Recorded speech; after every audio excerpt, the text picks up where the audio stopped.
Nah, ini yang menarik saudara, ternyata distribusi harga rata-rata ini berdistribusi normal, ini yang istimewa. Dengan harga rata-rata sama dengan rata-rata populasi, saudara lihat ini mu x bar sama dengan mu x, dan sigma x bar sama dengan sigma x per akar n. Sigma x adalah standar deviasinya, akar n, n-nya adalah jumlah data di dalam setiap sampel.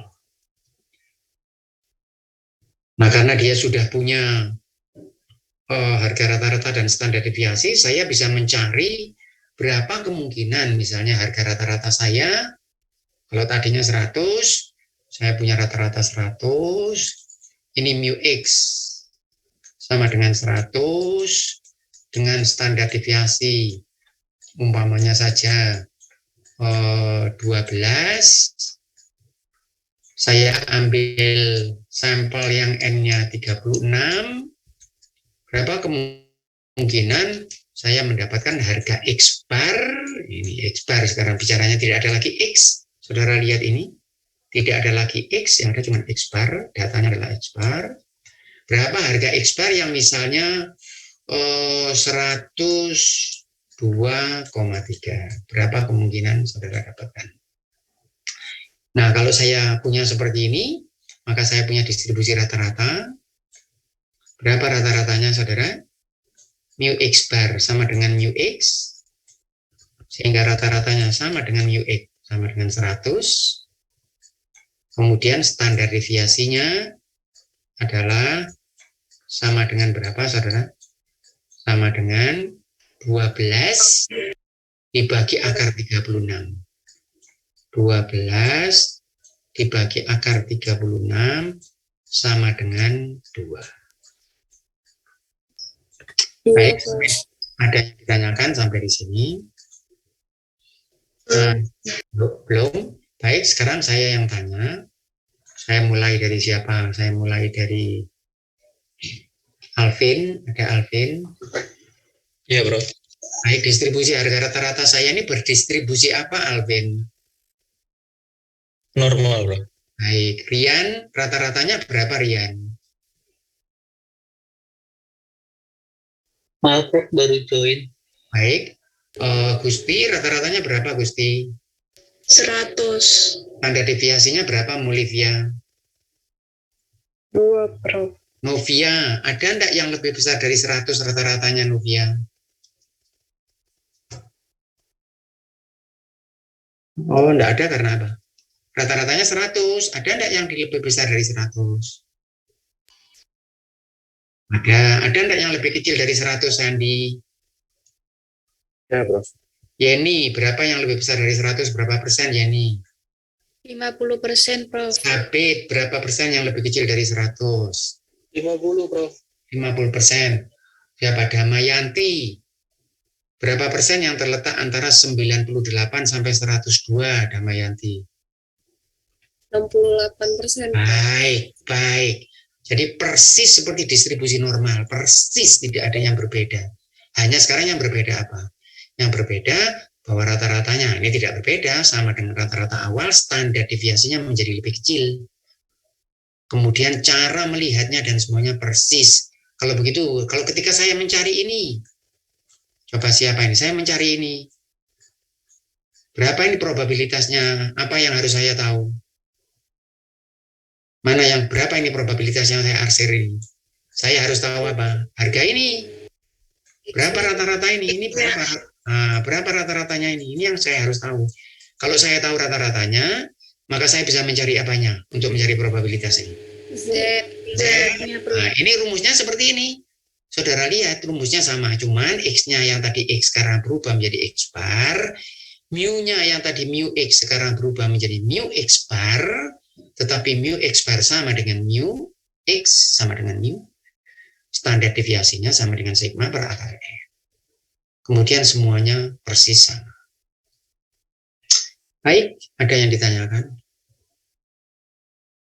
Istimewa saudara dari distribusi ini, maka itu nanti dipakai untuk peta X bar R, dipakai itu apa yang istimewa dari distribusi ini adalah bahwa distribusi harga rata-rata ini, kalau distribusi awalnya normal, distribusi rata-ratanya normal. Kalau distribusi awalnya tidak normal, distribusi rata-ratanya cenderung normal. Terutama kalau N-nya besar. Itu yang dinamakan central limit theorem. Ya, tanpa memperhatikan distribusi populasi, ininya bagaimana, terserah distribusi populasinya ini bagaimana, tetapi distribusi harga rata-ratanya cenderung normal ketika N-nya cukup besar, sehingga saudara bisa menggunakan distribusi Z dan bisa menggunakan tabel. Baik, ada yang ditanyakan. Nah, ini saudara mu X bar sama dengan mu X, sigma X bar sama dengan sigma X per akar N. Itu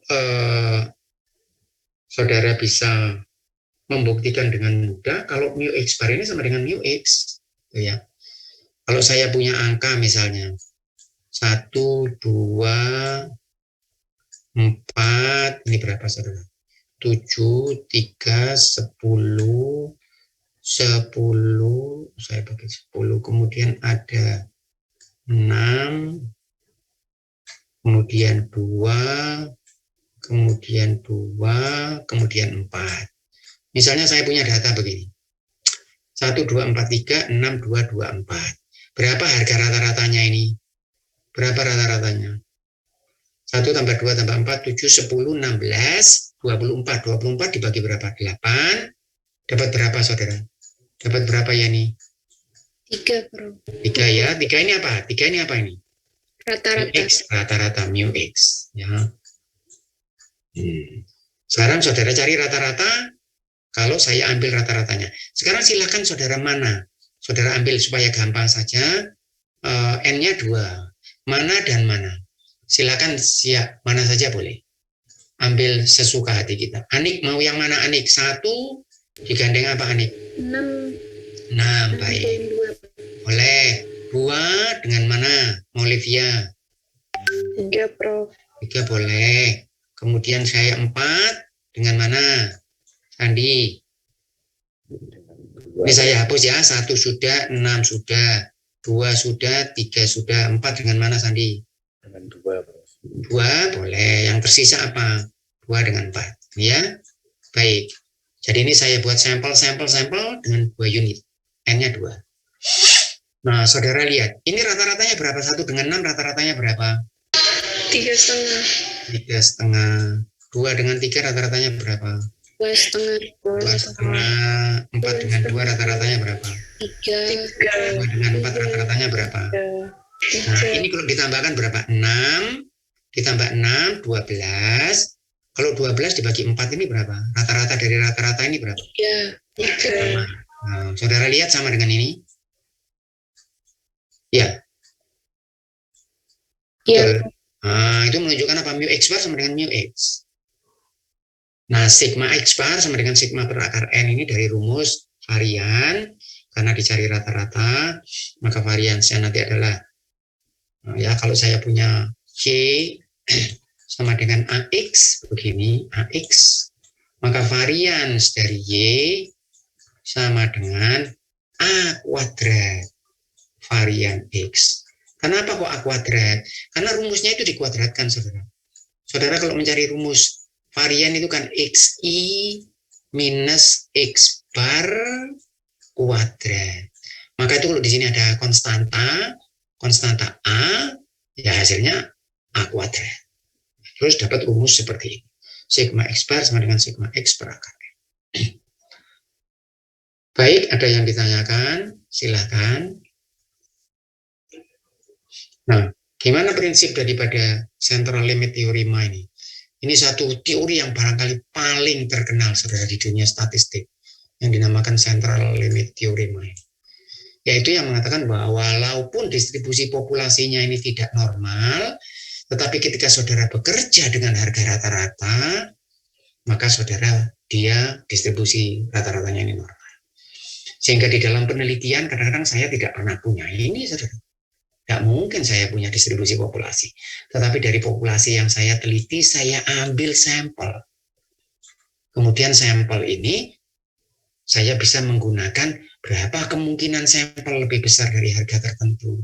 Dan saya menganggap bahwa distribusi rata-ratanya ini berdistribusi normal. Baik, ada yang ditanyakan sampai di sini? Belum, Prof. Belum?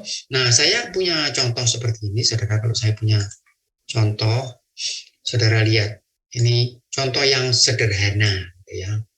Tetapi untuk memperlihatkan bahwa, oh ternyata betul, saudara ya, bahwa distribusi rata-rata itu cenderung normal. Nah, ini saya dulu punya, saudara, yang saya kerjakan di komputer, saya tidak tahu sekarang kemana, nanti kapan saya cari. Tapi tidak terlalu penting lah. Intinya begini, saudara lihat ini, distribusi perolehan angka pelemparan sebuah dadu.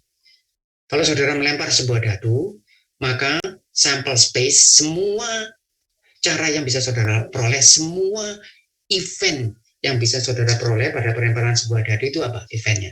Dapat angka 1 atau 2 atau 3 atau 4 atau 5 atau 6. Sudah ya, semua ini ya. Ada lagi kemungkinan yang lain, Damayanti? Ada lagi event yang lain pada melemparan sebuah dadu? Tidak ada, Prof. Nggak ada ya? Jadi caranya eventnya cuma ini. Ini yang dinamakan collectively exhaustive. Semua sudah ini, sample space, itu dapat 1 atau 2 atau 3 atau 4 atau 5 atau 6. Tidak ada lagi semua ini. Berapa kemungkinan dapat angka 1? 1/6. 1/6. Berapa kemungkinan dapat angka 6? 1/6. 1/6. Kalau gitu saya gambarkan begini. Probability density function gambarnya begini. Ya, untuk angka 1 dapat 1/6, 2 1/6, uniform, discrete seperti ini. Uniform maksudnya sama untuk semua random x, harga x 1, 2, 3 sampai 6 sama, 1/6, 1/6, 1/6, 1/6. Ya, ini normal atau tidak normal distribusinya ini? Tidak. Tidak. Dari mana saudara lihat? Lihat dari mana? Karena tidak membentuk bel itu, Prof. Baik ya, karena bentuknya tidak membentuk bel. Ya, kalau saudara lihat begitu berarti dia ini tidak normal. Bukan distribusi normalnya. Normalnya bagaimana? Kalau yang normal bentuknya mesti membentuk bel, Pak. Ya, simetris dan bentuknya seperti ini. Nah, yang begini ini normal. Kalau yang tidak normal, yang bagaimana? Pokoknya yang tidak begini. Apa saja yang tidak begini berarti tidak normal. Kalau begitu ini distribusinya apa? Ini uniform, discrete, sama untuk semua harga X 1, 2, sampai 6, 6, 6. Tidak, bukan normal.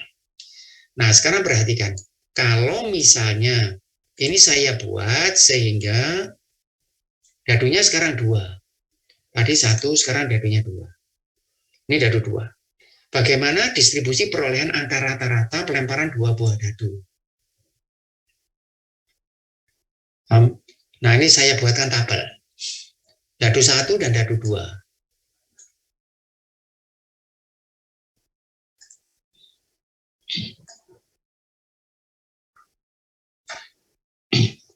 Saudara lihat dadu 1 di sini, saudara. Ini dadu 2, ini rata-ratanya, ini frekuensi, ini probabilitas. Nah, dapat rata-rata 1. Bisa saya dapat rata-rata 1 pada pelemparan 2 buah dadu? Bisa? Bisa. Bisa ya? Gimana caranya? Supaya dapat rata-rata 1, caranya adalah dadu nomor 1 dapat angka 1, dadu nomor 2 dapat angka 1. Jumlahnya adalah 2, dibagi 2 dapat rata-rata 1. Betul? Kemungkinan dapat 1-1 itu ada enggak yang lain? Supaya rata-ratanya dapat 1, ada enggak kemungkinan yang lain atau cara yang lain? Ada enggak? Tidak ada, cuman ini saja. Baik ya, ini baik, ini 1, ini 1. Cuman itu saja. Sehingga dapat rata-rata 1 itu frekuensinya cuman 1 kali aja. Berapa frekuensi keseluruhan kalau 2 buah dadu? Ada 36, ya. 36 itu dadu yang pertama bisa 1, dadu yang kedua 1, 2, 3, 4, 5, 6. Dadu yang pertama 2, dadu yang kedua 1, 2, 3, 4, 5, 6. Sehingga jumlah keseluruhannya, cara keseluruhannya adalah 36. Sehingga kalau frekuensinya itu adalah 1 kali, untuk dapat rata-rata 1, maka probabilitasnya seperti 36. Betul? Ada yang ditanyakan ini, silakan. Belum. Nah, kalau tidak, belum, rata-ratanya 1,5 sekarang. Ya, rata-rata terkecil kedua 1,5. Kapan dapat 1,5 itu? Kalau dadu pertama dapat 1, dadu kedua dapat. Ini sebetulnya apa sih? Cerita ini untuk apa sih? gitu ya. Kok kita ngumek dadu ini ceritanya untuk apa? Untuk menunjukkan bahwa central limit teori itu memang betul. Ketika kita berbicara dengan harga rata-rata, distribusi yang tadinya tidak normal kemudian berubah menjadi normal. Itu ya. Nah, yang paling gampang bagaimana? Yang paling gampang saya bisa memberi contoh yang lain, Saudara. Ada contoh yang saya beri, nanti saya sebutkan. Artinya kita bisa memberi contoh yang lain, tapi ini gampang diikuti. Nah, untuk dapat rata-rata 1,5 itu berapa kemungkinannya? Berapa cara? Ada 2 cara. Dadu yang pertama dapat 1, dadu yang kedua dapat 2, atau dadu pertama dapat angka 2, dadu kedua dapat angka 1. Rata-ratanya berapa? 3 dibagi 2, 1,5, ini juga 3 dibagi 2, 1,5. Kalau gitu frekuensinya berapa?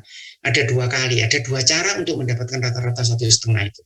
1, 2, dan 2, 1. Kalau gitu berapa probabilitas dapat rata-rata 1,5? 2 dibagi 36. Betul? Betul, Prof. Betul ya? Nah, kalau gitu saya teruskan sekarang. Untuk dapat rata-rata 2 ada 3. 1, 3, 2, 2. Saya teruskan. Loh, begini. Saudara lihat. Saya dapat tabel ini. Kalau saya teruskan, saya akan dapatkan tabel seperti ini. Terus ke bawah sampai yang terakhir, saudara lihat, 56, 5,5. Yang terakhir ini 66. Dapat angka rata-rata 6 itu cuma 1 kali. Yaitu dadu yang pertama dapat 6, dadu yang kedua dapat 6. Sehingga kemungkinan seperti 36. Baik. Ada yang ditanyakan sampai di sini. Nah, ini gimana sekarang kalau saya gambarkan? Data ini saya gambarkan. Ini saya gambarkan seperti ini, saudara. Yang 1 seperti 36, 1,5, 2 per 36, 3 per 36, 6 per 36, ya, ini tadi yang 3,5. Yang 3,5 saudara lihat 6 per 36 ini. Kemudian turun 5 per 36. Menarik atau tidak menarik? Apa yang menarik? Novia, apa yang menarik Novia? Terjadi apa? Terjadi apa?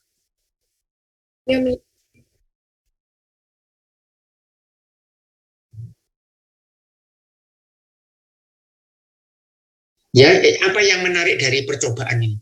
Melempar dadu, apa yang saudara lihat, kok bisa gitu ya? Apa? Bentuknya menyerupai bel, bentuknya mirip. Baik, bentuknya mirip apa tadi? Betul? Mirip bel. Nah, saudara lihat. Bentuk ini tidak terlalu mengagumkan, saudara. Yang mengagumkan dari ini kalau dia 1, begitu saya cari rata-rata dari 2 dadu berubah menjadi ini. Baru 2 loh ya, baru 2. Gimana kalau 3 dadu? Gimana kalau 4 dadu? Kalau 5 dadu, rata-rata terkecilnya berapa? Sandi, kalau 5 dadu, rata-rata terkecilnya berapa, Sandi? 5 dadu. Rata-rata terkecil berapa? Ada 5 dadu. Dari 1, 2, 3, 4, 5. Rata-rata terkecilnya berapa dari 5 dadu? 3, bro. Berapa? 3. Oh, bukan. Kalau dilempar, dapat berapa? Rata-ratanya berapa? Yang paling kecil. 1. Dari mana? Dari mana? Ini dapat 1, dapat 1, dapat 1, dapat 1, dapat 1. Sehingga kemungkinannya berapa? Cuma 1 kali saja. Tapi 5 dadu, 6 pangkat 5, saudara ya, 216 kali begitu. Ya, panjang. 36 kali 6, 216. Kemudian saudara kali 6 lagi, 1200. Berapa? 96, saudara kalikan 6 lagi. Pokoknya panjang. Anunya ini, apa? Kemungkinannya ini. Nah, angka terkecil kedua berapa ini, Gusti? Angka terkecil kedua berapa, Gusti? Rata-rata terkecil kedua. Ini rata-rata paling kecil 1. Rata-rata terkecil keduanya berapa? Yang lain? 6 per 5. 6 per 5. Baik. 6 per 5. Dari mana 6 per 5? Semuanya 1, kecuali ada 1 yang dapat 2. Ya. Rata-rata yang kedua itu 6 per 5. Itu kapan terjadi? Ini 1, 1, 1, 1. Ini 2. Atau ini 1, 1, 1. Ini 2, ini 1. Atau sehingga nanti saudara gambarkan gimana gambarnya. Probabilitasnya gimana? 1,2 itu di mana, saudara?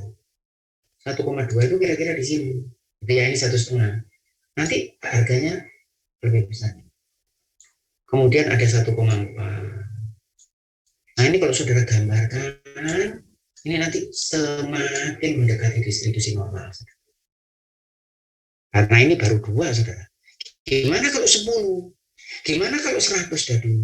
Ya, kalau saudara menggunakan program komputer, saudara bisa membuat simulasi seperti ini.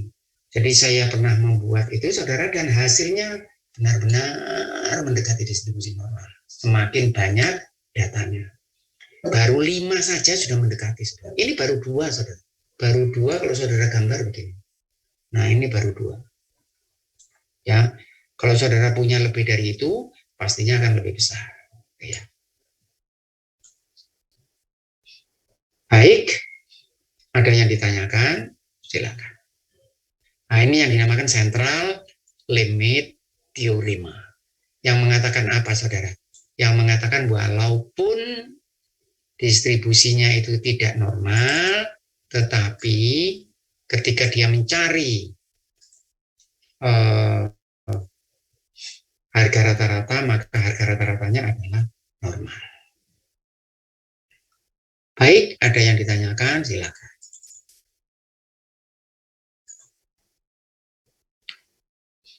Nah, saya lanjutkan. Kalau tidak ada pertanyaan, saya punya ini, saudara. Saudara lihat. Jadi kita punya, ini distribusi populasinya seperti ini. Ini distribusi apa ini? Normal atau bukan normal? Yang ini. Yang ini. Kan ya, distribusi segitiga seperti ini.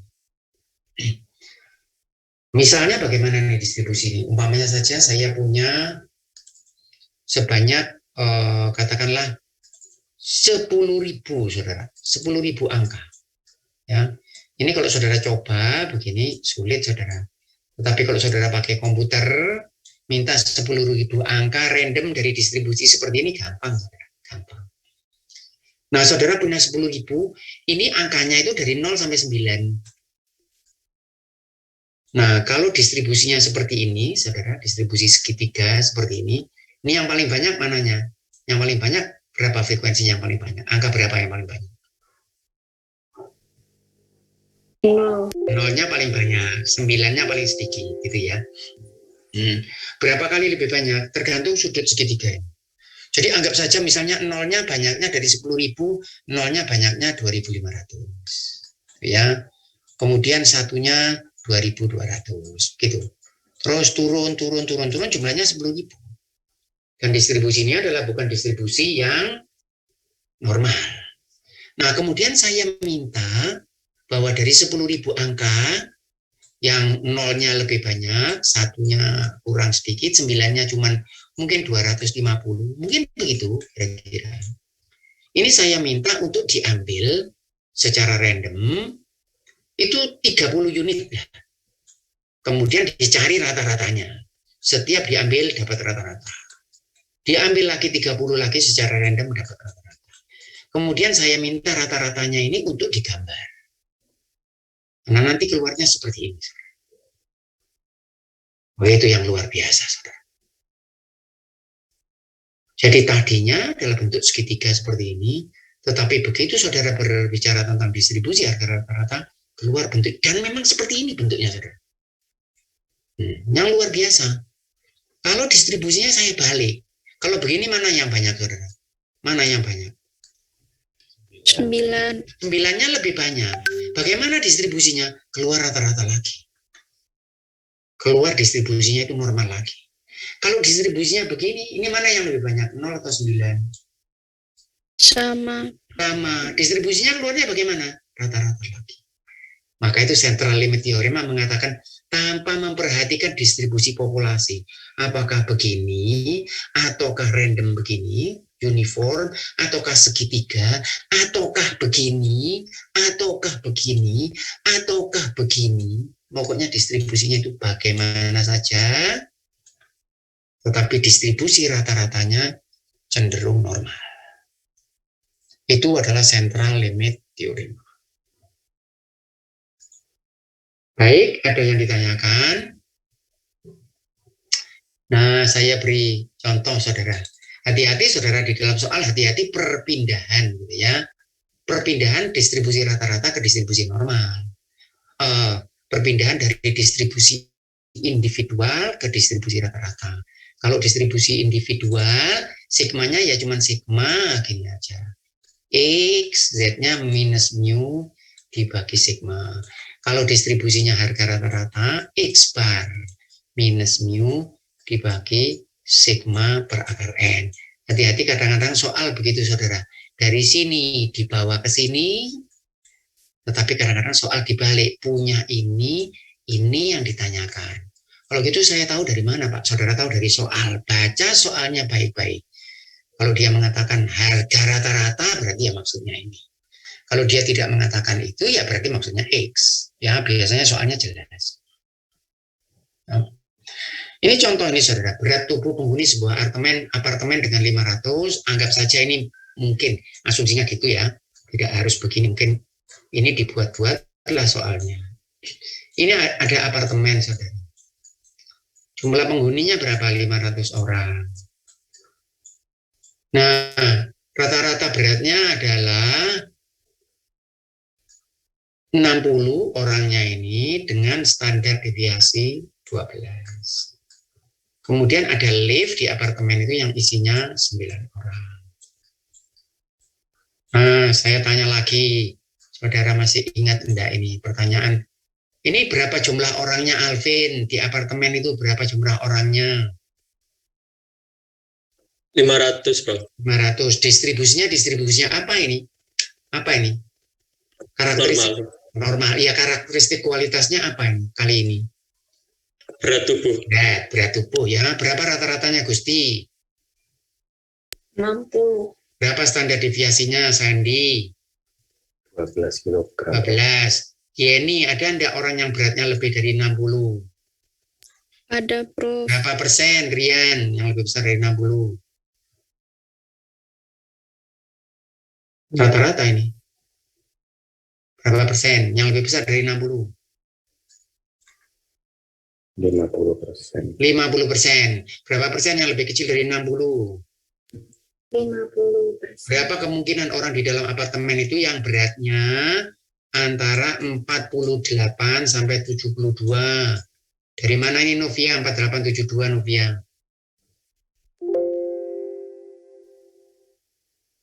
Atas bawah atas berapa sigma? 1 sigma ya, 1 sigma ya, ini ya. Jadi berapa persen? Berapa persen Maulivia, Risma? Berapa persen yang 1 sigma? Seperti biasa. 68 ya. Nah, seperti biasa. Ini saya masih berbicara distribusi apa ini? Individual. Ini sigmanya, standar deviasinya. Ini adalah harga rata-ratanya. Baik. Nah, di dalam lift ini saudara, di dalam apartemen ini ada lift. Dan lift ini isinya 9 orang. Berapa berat terbesar yang akan dialami lift? Masuk di sini setiap masuk 9 orang. Kalau gitu yang dicari apa ini? 9 orang. Rata-rata. Berapa rata-rata dari 9 orang ini? Nah, berapa rata-rata dari 9 orang ini?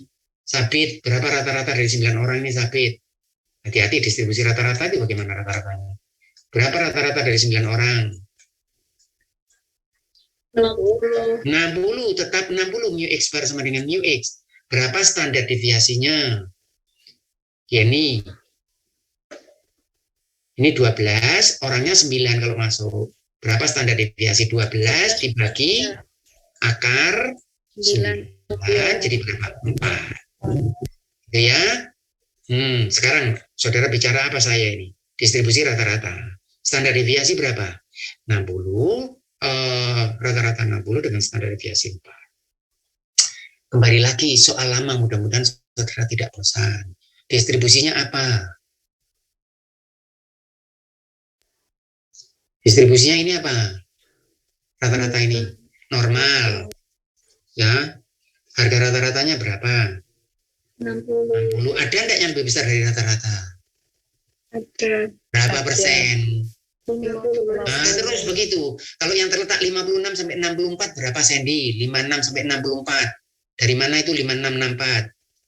1 sigma. Oh, baik. Berapa persen? Kembali lagi 68. Ya sudah persis, pokoknya persis seperti di cuma berubah apa? Kita berbicara X bar dan standar deviasinya sekarang bukan 12 tapi 4. Ya. Berapa terberat yang bisa ditahan oleh lift? Berapa rata-rata terberat? Kalau ini 60 standar deviasi 4 dengan batas 3 sigma katakanlah begitu. Berapa paling berat? 72. Kalau gitu daya dukung liftnya ini berapa? Orang 9, rata-ratanya 72. Kalau gitu berapa beratnya? Ini rata-rata 72, jangan lupa. Orangnya 9. Kalau gitu berapa beratnya? 600. Berapa saudara? 9 kali 72. Pakai kalkulator atau enggak pakai? 628. 628 atau 48? 48. Ya, 648. Nah, kalau gitu lift ini harus mampu menahan beban 648. Itu kalau apa? Ini yang paling besar di sini. Ini yang paling besar. Yang paling kecil berapa? Ini tadi di dalam apa namanya lift ini di dalam apartemen ini ada berapa orang? 500 orang ya? Ini saya tanya siapa? Gusti, ada Gusti. Ada Prof. Ada anak bayi enggak di sini Gusti? Di apartemen ini Gusti? Ada. Hati-hati loh jawabannya Gusti. Tidak ada Prof. Dari mana tahu? Pernah ziarah ke apartemen itu? Kok tahu? Kenapa? Kok enggak ada? Karena Karena mungkin 48. Karena apa? Ya itu 48 itu enggak 1 sigma. Kalau 3 sigmanya berapa? Paling kecilnya sini berapa? Kan 36. Paling kecilnya, ini distribusinya sini ya, X ya. Paling kecilnya berapa? 60 minus 3 sigma. 60 minus 36, 24. Nah, bayi yang beratnya 24 kg masih belum ada kan? Loh, tetapi di apartemen itu ada anak bayinya, Pak. Kalau gitu apa yang salah? Apa yang salah? Siapa jawab? Bukan. Bukan rata-ratanya yang salah. Sigmanya. Bukan itu juga. Tapi yang salah apa? Saudara mengatakan apa? Bahwa dia, karena rata-rata bisa dicari, saudara punya data mesti ketemu rata-rata. Mesti ketemu sigma. Kalau saudara punya data apa saja mesti dapat rata-rata dan sigma. Apa saja data. Kuantitatif ya. Tetapi apa yang salah? Saudara mengatakan bahwa berat tubuhnya berdistribusi normal. Itu yang salah. Karena kalau normal, tidak ada 24. Ya. Baik. Sekarang.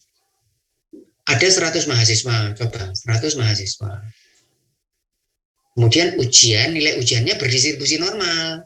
Dengan rata-rata 60 dan standar deviasi 5. Si Amir ini anak yang paling pandai. Berapa nilai Amir ini? 80 atau 90? Keduanya salah, hati-hati. Berapa nilai si Amir ini? Anak yang paling pandai di kelas. 75. 75. Karena dikatakan berdistribusi normal. Tidak ada yang dapat 80. Untuk data yang berdistribusi normal tidak ada yang dapat 80. Ya.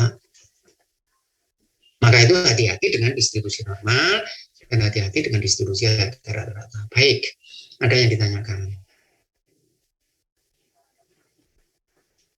Nah, dulu ada soal yang saya buat begini, saudara. Misal, ada informasi saudara 1, 2, 3, 4, 5, 6 gitu ya. Ini informasi. Apa informasinya ini? Harga rata-rata. Ya, harga rata-rata. Ini informasi berapa harga mu. Standar deviasi. Kemudian jumlah produk. Kemudian misalnya aja batas bawah. Ini informasi, saudara punya data ini. Batas atas, ya.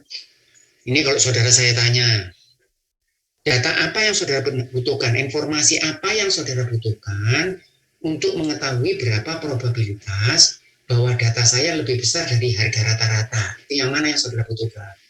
Apa rata-rata atau standar deviasi, jumlah produk, batas bawah, batas atas? Yang mana yang saudara butuhkan? Untuk mengetahui probabilitas daripada data saya lebih besar dari harga rata-rata. Yang mana yang saudara butuhkan? Mu butuh? Butuh. Sigma butuh? Butuh. Butuh. Jumlah produk butuh? Butuh. Butuh, semua butuh. Ini batas bawah butuh? Enggak, bro. Ya, kalau gitu yang butuh ini gitu ya. Iya, Ini tidak butuh. Kalau saya katakan salah, bagaimana? Yang mana yang dihilangkan? Ini masih salah. Yang mana yang Jumlah produk. mana yang Jumlah produk. jumlah produk dihilangkan? Baik. Kalau saya katakan salah, mana yang bisa dihilangkan lagi? Standar. Standarisasi. Baik. Sebentar, saudara ya. Ini saya ambil dulu. Standar deviasi saya hilangkan. Begini. Kalau saya katakan salah, saya yang salah, gimana? Kalau saya katakan salah, apa yang bisa dihilangkan? Saudara bisa menghilangkan ini. Ya, kalau dia berdistribusi normal, itu yang saya tekankan, saudara. Mesti diperhatikan itu. Hati-hati, karena gampang sekali dipelesetkan, itu gampang. Ya, kalau dia berdistribusi normal, saya itu tidak perlu tahu berapa rata-ratanya, ini saya tidak perlu tahu. Berapa? Kalau distribusi normal, berapa yang lebih besar dari rata-rata? 50%. 50%. Kalau rata-ratanya 100, berapa yang lebih besar dari rata-rata? 20%. 50%. Kalau 10 pangkat 12, berapa yang lebih besar dari rata-rata? Berapa yang lebih besar dari rata-rata? 50%. 50%. Tetap 50%. Itu yang mesti dipegang ke saudara, konsep yang seperti itu. Ya. Baik, kalau saya ingin tahu, misalnya yang terletak antara 1 sigma, apa yang saya harus tahu? Antara 1 sigma, rata-rata saya butuh? Tidak. Sigma saya butuh? Butuh. Iya. Tidak. Karena 1 sigma 68,26%. Gitu saudara. Paham saudara? Ini kadang-kadang saya buatkan soal begitu, kemudian saya tanya informasi apa yang saudara butuhkan. Kalau saya ingin tahu jumlah produk yang lebih besar dari harga rata-rata, apa yang saya harus tahu? Jumlah produk yang lebih besar dari harga rata-rata. Saya perlu tahu rata-ratanya?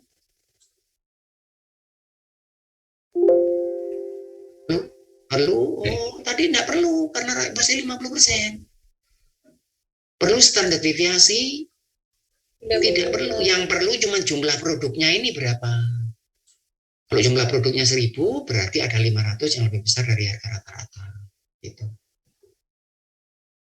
Paham, saudara? Paham. Paham, baik. Kalau saya ingin tahu ini BSA, BSB.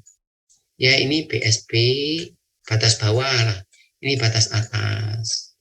Kalau saya ingin tahu berapa jumlah produk yang keluar dari batas bawah dan batas atas, saya harus tahu apa? Batas bawah harus tahu? Harus. Batas atas harus tahu? Rata-ratanya harus tahu? Iya. Ya. Sigmanya harus tahu? Iya. Jumlah produknya harus tahu? Iya. Ya, gitu ya. Tetapi untuk tahu yang 50%, enggak. Maka itu istimewa, saudara. Distribusi normal ini istimewa. Jadi pokoknya saudara dengar normal berarti 50%. Jadi seperti saya sudah tahu inilah ahli paranormal. Saya tanya distribusinya apa? Normal. Oh, berarti 50 orang yang dari 100 orang akan begitu. Baik, ada yang ditanyakan? Silakan.